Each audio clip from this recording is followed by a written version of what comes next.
宇宙を照らす超広大な光、ウルトラマントリガー。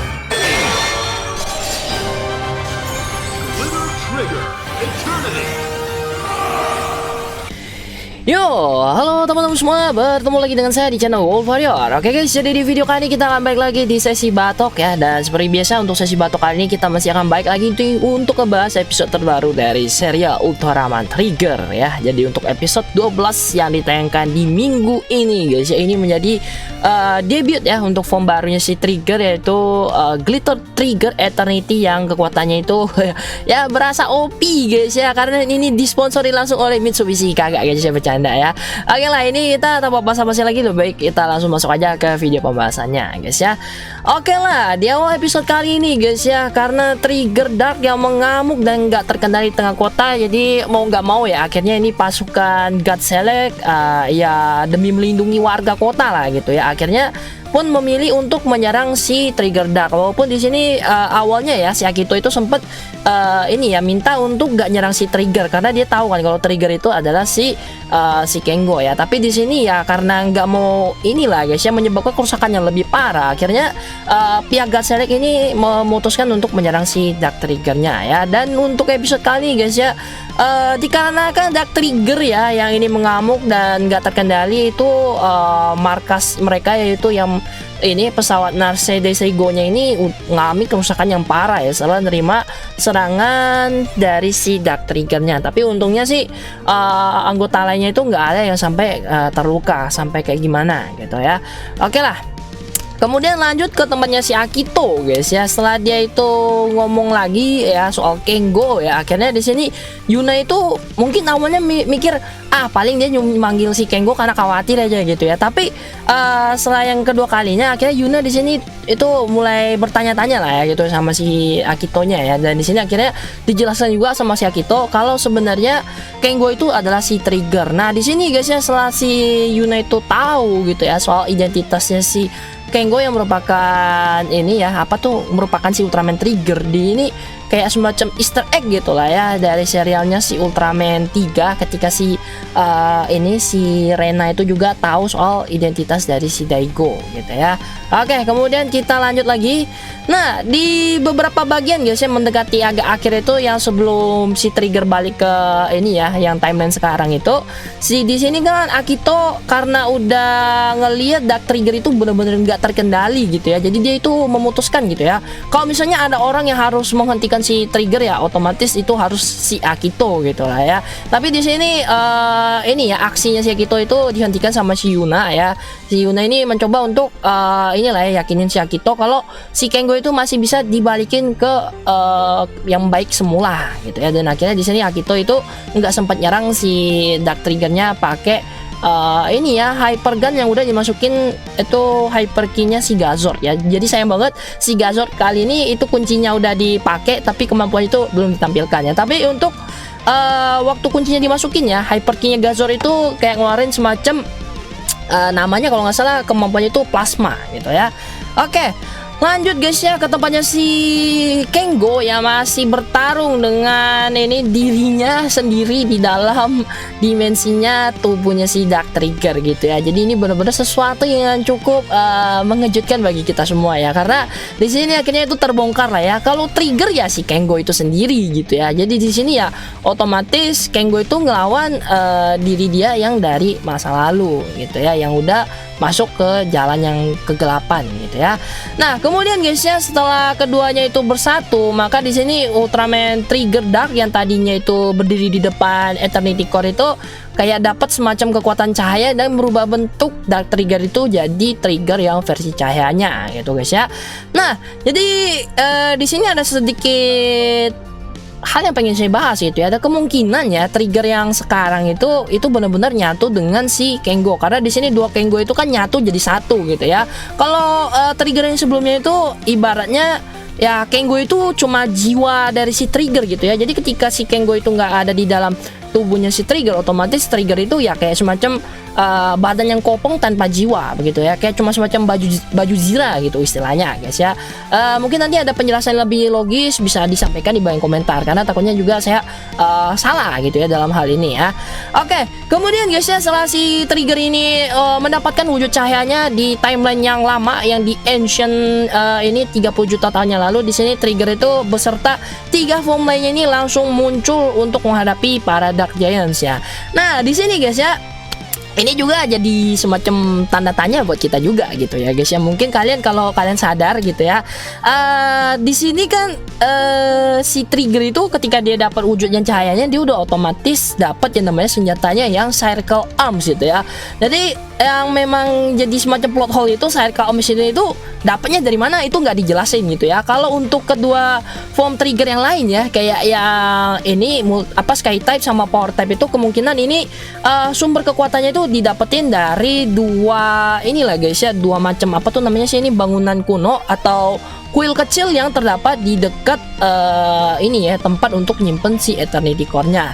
Jadi di sini ya bisa kita simpulkan lah ya, itu untuk serial Trigger ini dia punya apa tuh namanya, origin cerita yang beda dari si 3 itu sendiri ya, terutama dari sumber kekuatannya. Kalau si 3 kan dia itu dapetin form lainnya itu karena hasil nyuri gitu ya. Itu dia ngambil kekuatannya dari dua temannya lain, yaitu si Hudram ya, kalau nggak salah Hudra kalau nggak salah namanya ya, kalau yang di versi 3 ya. Kemudian si Daram sama si Carmilla, barulah si 3 itu jadi yang multi type nya. Dan di sini guys ya, untuk si Trigger itu dia dapetin kekuatan cahayanya itu enggak dari nyuri ya, enggak ngambil dari kekuatan teman-temannya, melainkan itu dikasih dari Eternity Core sama bantuan dari si Kengo gitu guys ya. Nah, mungkin nanti bakal ada penjelasan lebih lanjut gitulah ya soal dua form lainnya ini dapatnya dari mana gitu ya. Tapi untuk sementara kita simpulkan kalau itu ya sumber kekuatannya dari dua kuil gitu ya yang ada di tempat yang sama untuk nyimpen si Eternity Core-nya gitu ya. Oke, kemudian kita lanjut guys ya, melihat si Trigger yang kewalahan menghadapi trio Dark Giants ya. Ini saya kirain battle-nya bakal epic ya, tapi ternyata walaupun udah misahin diri ya, ternyata si Trigger yang Sky Type sama ini Power Type maupun yang Multi Type di sini pun ketiganya kewalahan gitu ya ngadapin si trio Dark Giants gitu ya, dan keduanya itu malah baik lagi gitu kan, jadi kekuatan yang balik ke kuil kecilnya itu. Nah, di sini guys ya, akhirnya Yuzare itu memutuskan gitu guys ya untuk mengambil sedikit kekuatan dari Eternity Core dan kemudian diberikan kepada si Trigger. Nah, sedikit kekuatan dari fragmen Eternity Core guys ya yang dikasih ke Trigger itu kan mancarin kekuatan cahaya yang sangat ini guys ya, sangat menyilaukan gitu ya, sehingga kekuatan cahaya ini juga turut ya membuat si trio Dark Giants itu jadi batu gitu ya. Jadi kayak mereka itu kena semacam segel ya. Dan di sini guys, setelah si Yuzare itu memberikan fragmen dari ini Eternity Core-nya ke Trigger, dia itu kayaknya ngorbanin diri ya. Jadi akhirnya di sini kita bisa asumsikan kalau si Yuzare itu akhirnya meninggal guys ya, dan jadi Raw seperti yang kita tahu ketika dia muncul di episode 1 dari Ultraman Trigger gitu guys ya. Nah, si Trigger guys ya, karena nggak mau ini ya menyanyiakan usaha dari Yuzare gitu ya, setelah dia ini dapetin fragmennya si ini Eternity Core dan si trio Dark Giants itu udah hampir kesegel. Nah, sebelum dia itu hampir kesegel juga ya jadi batu, si Trigger ini ngebawa si trio Dark Giants ini keluar angkasa gitu ya. Jadi itulah penyebab kenapa si Trigger itu bisa nyasar ke Mars ya, sedangkan untuk si si Hudram ya, ada Argon sama Mbak Kamira itu bisa kepentok batu meteor gitu ya di episode 1 ya. Tapi di sini juga kayak nambah semacam plot hole lagi ya, dimana kalau misalnya Trigger yang di sini itu kan dia jatuh ke planet Mars ya, otomatis di situ nggak ada yang namanya ini dong piramidanya. Jadi bisa kita bilang kalau untuk yang di kejadiannya terjadi di timeline sekarang guys ya, itu udah kayak semacam percabangan baru ya dari timeline yang kita lihat di episode 1. Jadi memang untuk ya masalah yang namanya time paradox atau time travel kayak gini itu bakal bikin pusing sebenarnya guys ya, dan itu bakal bikin banyak percabangan yang ceritanya itu bakal beda-beda gitu guys ya. Tapi akhirnya di sini kita jadi tahu lah ya kenapa alasannya si Trigger itu bisa sampai nyasar ke planet Mars gitu ya. Oke, balik lagi ke timelinenya sekarang guys ya. Setelah si Kengo tadi kan ini ya dengan bantuannya si ini Akito sama Yuna yang terus memanggil namanya, akhirnya Kengo itu berhasil balik ke timeline yang sekarang gitu guys ya. Dan ketika si Kengo ini berubah lagi jadi Trigger guys ya, otomatis di sini guys ya itu kayak punya semacam switch ya yang nge-trigger itu ingatan dari para Dark Giants, terus si Trigger Dark yang ada di timeline sekarang gitu ya. Makanya di timeline sekarang guys ya akhirnya si trio Dark Giants itu ini udah punya ingatannya lagi soal si Kengo gitu ya. Jadi makanya si Kamira di situ langsung marah-marah gitu guys ya. Ternyata Kengo adalah pelaku yang telah membuat si Trigger kesayangannya dia itu jadi Trigger yang cahaya begitu guys ya. Nah, itu juga kayak ngejawab pertanyaan lah ya, kenapa kemarin kita bilang kan kalau misalnya Kamila udah pernah ketemu sama si Kengo di masa lalu, kok dia waktu di episode 1 dia nggak ingat gitu ya. Ya ini sudah kejawab gitu guys ya. Nah kemudian guys ya, untuk si Trigger Dark sendiri ya, karena dia kan udah dapet ini ingatannya si Kengo juga ya dari masa lalu, otomatis dia tuh kayak mungkin bingung ya dengan identitas diri sekarang, otomatis dia itu jadi ngamuk ya. Dan yang kasihan itu sebenarnya si Dargon ya. Dargon di sini kan baik hati banget gitu ya. Yo bro, gue mau bantuin lu bro, bangun gitu. Dia malah kena dihajar gitu ya. Terus yang si Hyudram juga itu nggak lolos juga dari hantamannya si Dark Trigger gitu ya. Jadi memang Trigger Dark yang sekarang itu bodoh amat, lu temen gua di masa lalu bukan, gua babat semuanya gitu ya, nggak ada kata temen lagi ya. Oke, kita lanjut guys. Nah berlanjut ke ini guys ya, debut untuk formnya Trigger ya, Eternity ya. Ini karena namanya panjang, saya singkat aja Glitter Trigger nantinya ya, karena ini mungkin nyebutnya bakal susah ya, kayak Trigger Dark, Dark Trigger itu saya suka bolak-balik ngomongnya ya. Oke lah, kita bahas untuk formnya ini ya.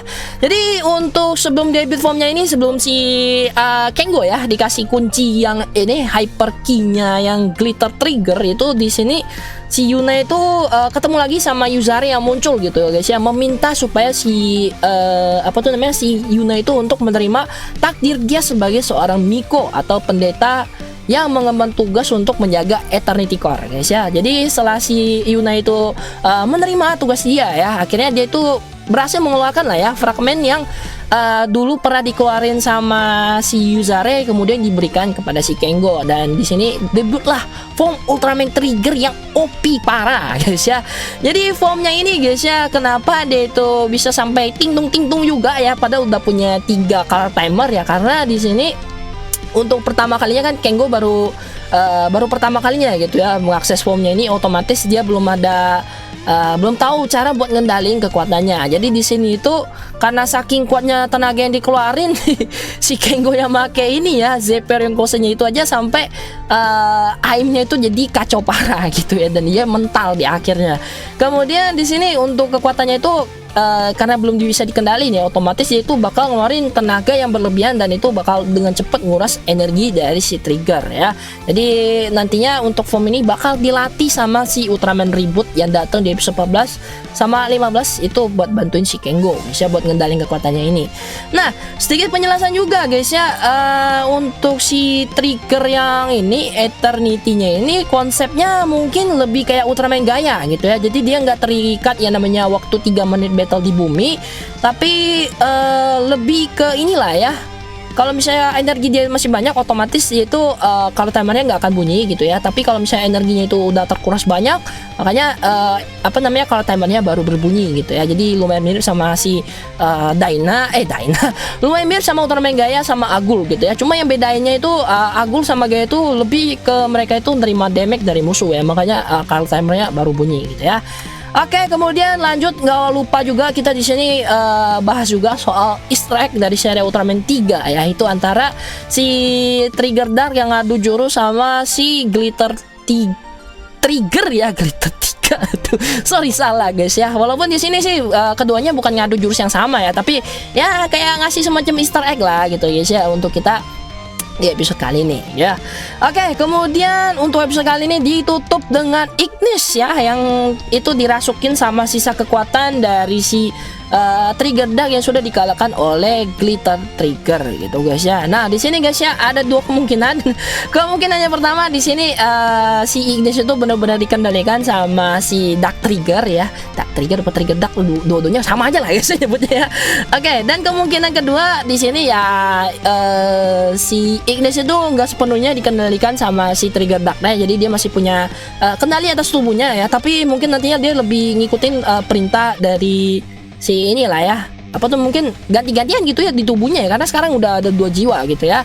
Dan mungkin di sini kita pengen bahas sedikit ya soal tato yang ada di wajahnya si Ignis ini. Jadi mungkin ada yang masih bingung ya kalau misalnya belum nonton di episode awal.